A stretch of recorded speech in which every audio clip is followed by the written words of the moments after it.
You start with the purest intentions imaginable. You're 22, fresh out of Stanford with a computer science degree and a head full of ideas about making the world better through technology. Your dorm room is covered with posters of Steve Jobs and quotes about changing the world, and you genuinely believe that connecting people through technology will solve humanity's problems. Your idea is simple, a platform where people can share their real thoughts and experiences without the fake polish of other social media. Authentic human connection, you call it in your pitch deck. You want to break down barriers, help people understand each other, create a global community where everyone has a voice. You're so idealistic it hurts, but that idealism is infectious. You and your roommate Jake code for 18 hours a day, living on energy drinks and the absolute certainty that you're building something that matters. When you launch Real Connect from your garage, the first users are college students sharing genuine stories about mental health, relationships, and dreams. The platform feels different, raw, honest, human. You read every piece of feedback personally and cry actual tears when someone says your app helped them through a difficult time. The growth is organic and beautiful. Within 6 months, you have 100,000 users who treat the platform like a digital campfire where real conversations happen. You turn down advertising deals because ads would compromise the authentic experience. You refuse to collect unnecessary data because privacy matters. You're not just building a company, you're nurturing a community. Then the money people arrive. Venture capitalists start calling, and their numbers are intoxicating. $10 million for 20% of something you built in your garage. The lead investor, a woman named Rebecca, talks about scaling impact and reaching billions of people. She understands your mission, she says. She wants to help you change the world faster.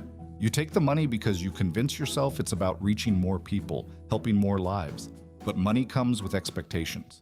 Rebecca sits on your board now, and she has opinions about user engagement, growth metrics, and monetization strategies. She's not evil, she's practical, and slowly, practically starts to make sense. The first compromise feels insignificant. You add a feature that tracks how long people spend reading posts, just to understand user behavior better. It's harmless data collection, you tell yourself. You're not selling it to anyone. You're just trying to improve the user experience. But the data reveals something interesting. Posts that make people angry keep them on the platform longer. Controversial content drives engagement. Users who get into arguments spend 3 times more minutes per session than users who just browse peacefully. It's just an observation, you tell yourself. You're not going to do anything with this information. Except you do. The algorithm starts subtly promoting content that generates responses. Not obviously inflammatory stuff, just posts that are likely to spark discussion. You tell yourself you're encouraging healthy debate, fostering dialogue between different viewpoints.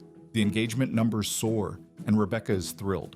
More engagement means more user data, which means higher valuations. The second round of funding brings $50 million and new board members who speak exclusively in business jargon.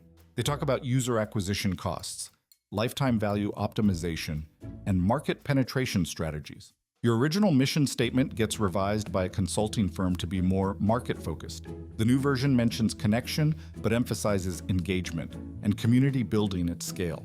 You hire your first VP of growth, a former Facebook executive who immediately implements A/B testing on everything. The color of buttons, the timing of notifications, the phrasing of prompts. Every element gets optimized for maximum user retention. You tell yourself this is just good product development, but you notice that the tests consistently favor features that make the platform more addictive rather than more useful. The first crack in your friendship with Jake comes when the data team suggests targeting teenagers with push notifications during homework hours, when they're most likely to procrastinate. Jake objects in a team meeting, saying it feels predatory. You explain that engagement is engagement and teenagers are digital natives who can make their own choices. Jake goes quiet, but you catch him staring at you like he's trying to figure out who you've become. The second incident happens 6 months later. Jake discovers that you're selling anonymized user data to a marketing firm, despite your public promises about privacy protection. He confronts you privately, and you explain that the data is anonymized and the revenue funds platform improvements. We said we'd never sell user data, he reminds you. We're not selling user data, you reply. We're selling insights derived from user behavior patterns.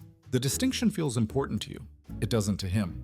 By year 3, Real Connect has 50 million users and a valuation of $2 billion. You're featured on magazine covers as a visionary entrepreneur. The platform has evolved far from its original mission. It's addictive, polarizing, and incredibly profitable. You've hired a team of behavioral psychologists to optimize user retention. which is a fancy way of saying you've learned to manipulate people's emotions for profit. You tell yourself you're still helping people connect, just more efficiently. The algorithm doesn't create division, it just reveals what was already there. You're not responsible for how people choose to use your platform. These are the lies you tell yourself at 3 a.m. when you can't sleep. The breaking point comes when a study links your platform to increased depression rates among young users. Jake wants to implement features that would reduce addictive usage, time limits, wellness breaks, algorithm changes that prioritize positive content over engaging content. You explain that such features would crater user engagement and violate your responsibility to investors. Our responsibility is to our users, Jake says. Our responsibility is to our shareholders, you correct him. During the election cycle, your platform becomes a battleground for political misinformation, conspiracy theories, and coordinated harassment campaigns.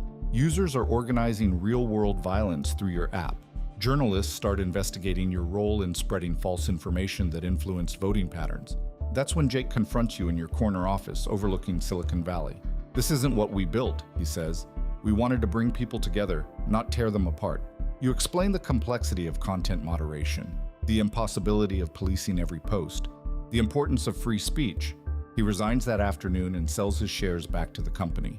You buy him out for $500 million and tell yourself he just couldn't handle the pressure of scale. The departure of your co-founder barely registers in the media, but it devastates you in ways you don't expect. Jake was the last person who remembered your original vision, the only one who could call you out without fear of being fired.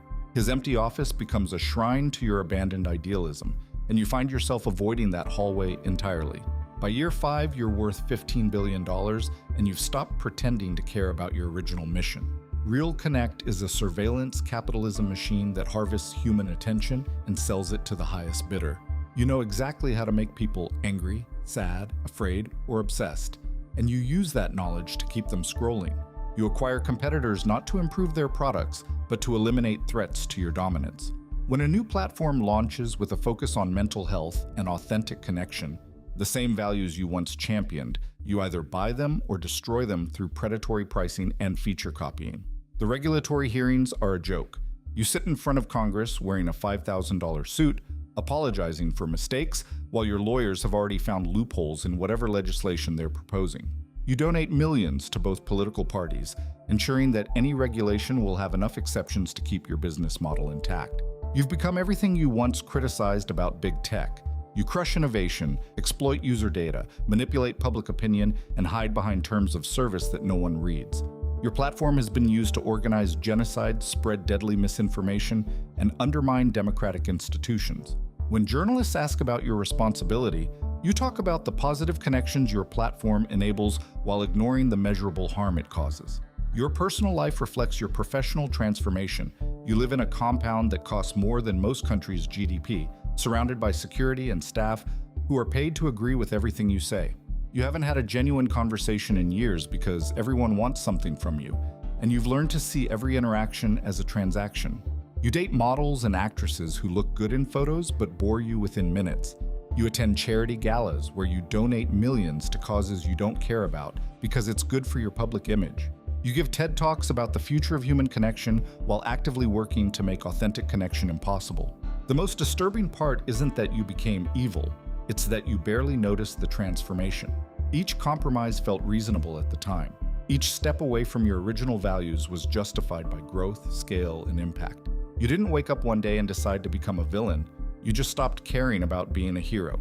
You sit in your office looking out at a world that your platform has helped divide, polarize, and manipulate.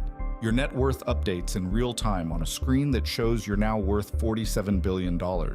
You employ 100,000 people whose job is to extract value from human psychology. Your algorithms influence elections, shape public opinion, and determine what billions of people see and think. Sometimes you remember that 22-year-old who wanted to bring people together, who cried when users said his app helped them through difficult times. That person feels like someone you used to know in college, familiar but distant, like a friend you lost touch with years ago. You've achieved everything you thought you wanted: unlimited wealth, global influence, and the power to shape human behavior at scale. You've connected billions of people, just not in the way you originally intended. Instead of bringing out their best, you've learned to profit from their worst. The kid who wanted to change the world was right about one thing: Technology really can transform humanity. He just never imagined he'd be the one deciding what humanity becomes, or that the transformation would be so profitable. You changed the world. You just changed it into something worse.